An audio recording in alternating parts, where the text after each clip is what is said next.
বন্ধুরা, Asia cup কিন্তু জমে উঠেছে, ঠিক আছে। আমাদের বাংলাদেশের সম্ভাবনা আছে, মোটামুটি ভালো অবস্থানে আছে বাংলাদেশ, শুধু এতটুকুই বললাম।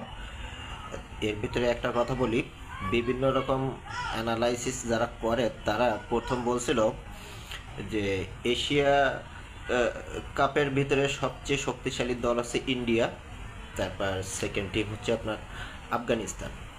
তা দেখেন, তারা ইন্ডিয়া বলছিল, ঠিক আছে।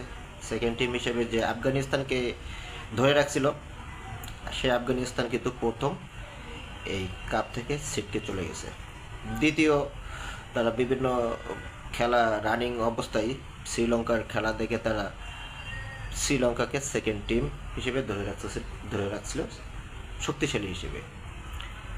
তারপর পরে আফগানিস্তানের পরপরই যে টিমটা ছিটকে যায় সেটা কিন্তু শ্রীলঙ্কা।